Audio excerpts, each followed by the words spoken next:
For more insight on this crisis, let's talk to Erol Kekic in New York. He's the director of the Immigration-and-Refugee program at the Church World Service. His organization's one of the top 10 for resettling refugees to the United States. Erol, welcome. Thank you very much. It's good to be here. Can you perhaps explain the difference to us between being a migrant and being a refugee? And in this case, the masses of people who are leaving Europe, are they divided between refugees and migrants? Well, firstly, thank you for asking that question. I think the words that we use do matter, and frequently in the media we see or hear the language of migrant and illegal migration and legal migration. I think it's important to conclude that this is a refugee crisis. These people are fleeing war, persecution, and looking for safety and opportunity, a better life. Refugee is somebody who has been persecuted in their country of origin and had no other opportunity but to flee. Whereas a migrant could be defined as somebody who is looking for a better economic opportunity elsewhere. Now, do we see a mixed migration flow in some instances? We certainly do, but I believe that by and large, the people that we've just heard about are actually genuine refugees.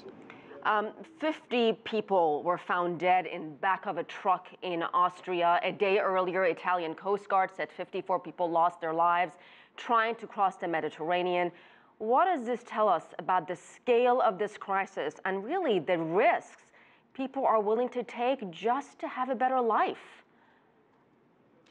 Indeed. Well, 2,300 people have already died this year trying to reach safety, and unfortunately the 50 that have been discovered today, or the undisclosed number that the Italian Coast Guard found, are likely not going to make a big impact on decision makers to push for a solution to this crisis. But the sheer desperation that you see on people's faces is really a very clear indication of how desperate they are to reach safety. That's not that somebody would do if they didn't have to do it. Erol, what is the solution here?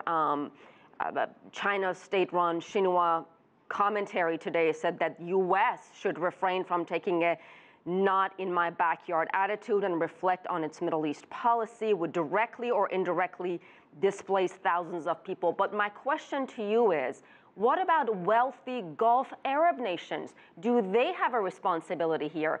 It seems to me they've been awfully silent. Saudi Arabia, Bahrain, Oman, Qatar.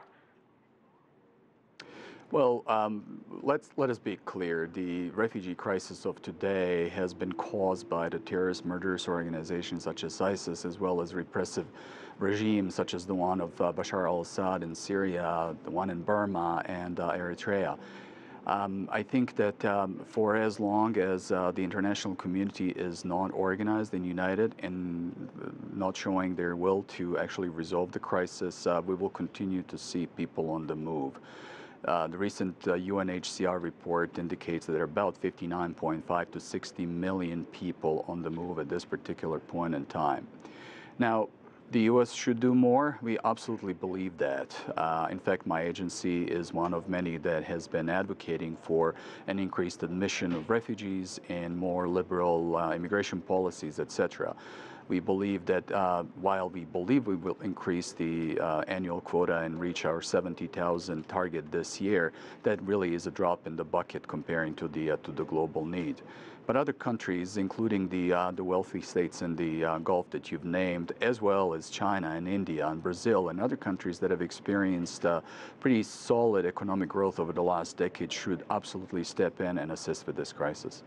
All right, Erol Kekic, thank you so much for your time, sir.